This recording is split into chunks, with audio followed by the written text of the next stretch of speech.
the hidden reasons why many older adults decline after 80, and how to avoid them.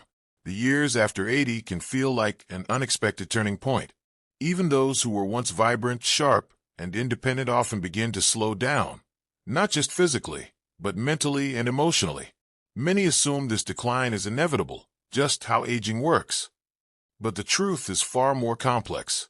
While genetics and luck play a role, there are 5 subtle, often overlooked factors that quietly erode health and vitality in later years. The good news? Once you recognize them, you can take steps to counteract their effects before it's too late. The disappearance of microsocial engagement. One of the most underappreciated reasons for decline after 80 isn't the loss of close relationships. It's the gradual disappearance of microsocial interactions. These are the small, everyday exchanges that most people barely notice. A quick chat with the barista, a wave to a neighbor, a joke with the mail carrier. They seem insignificant, but they serve a crucial purpose. They keep the brain socially engaged, regulate mood, and reinforce a sense of belonging. After 80, many older adults unintentionally withdraw from these interactions. Hearing loss makes conversations harder. Mobility issues keep them from running errands. Family members take over tasks that once required leaving the house. Slowly, the world shrinks, and with it, something else fades. The brain stimulation from casual human contact. Research shows that loneliness, even the subtle kind, triggers stress responses in the body, increasing inflammation, weakening immunity, and even shrinking areas of the brain linked to memory and emotional regulation.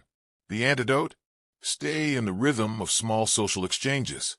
Even if it's just a daily walk to the mailbox, a brief chat at the grocery store, or sitting on a park bench where people pass by. These moments signal to your brain, you are still part of the world. Overcautious inactivity, when safety becomes a trap. It's natural to become more cautious with age. A near fall makes stairs seem dangerous. Achy knees discourage walks. Family members urge, don't overdo it. So movement decreases, not because it's impossible, but because fear creeps in. The problem? The body deteriorates when it stops being used.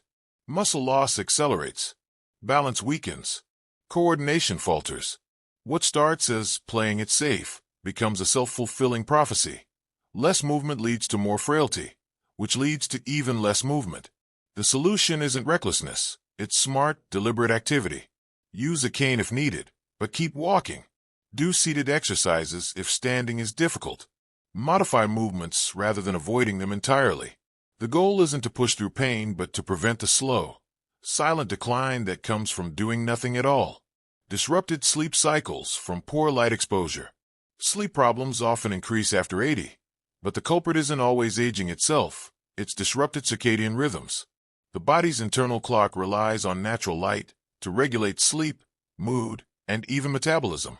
Yet many older adults spend less time outside, especially in the morning when sunlight is most crucial. At the same time, evenings are often filled with artificial light, TVs, tablets, and bright lamps, which confuse the brain into thinking it's still daytime. The result? Shallow, fragmented sleep that leaves you tired, foggy, and more vulnerable to illness. The fix? Prioritize natural light exposure. Even 15 minutes of morning sunlight through a window counts. Helps reset your internal clock. At night, dim lights and avoid screens an hour before bed. Small adjustments can dramatically improve sleep quality, and with it, energy, memory, and overall health. Emotional suppression from unprocessed loss. By 80, most people have endured profound losses: a spouse, siblings, close friends. Society expects them to move on, but grief doesn't expire. Many suppress their emotions, believing they should be over it by now. But unprocessed sorrow doesn't vanish. It lingers in the body, contributing to chronic stress, weakened immunity, and even cognitive decline. The key to longevity isn't avoiding grief, but finding ways to release it. Talking to a friend, writing in a journal, joining a bereavement group, or even speaking to a therapist can help. Emotional health isn't a luxury. It's a necessity for physical survival. The slow erosion of daily purpose. Purpose doesn't have to be grand. It can be as simple as watering plants, feeding a pet, or writing letters to grandchildren. But after 80, Many lose these small anchors. Friends pass away. Hobbies become difficult. Family visits dwindle. Without a reason to get up in the morning, the body and mind begin to shut down. Studies show that having a sense of purpose is linked to longer, healthier lives. It doesn't matter if the purpose is big or small. What matters is that it matters to you.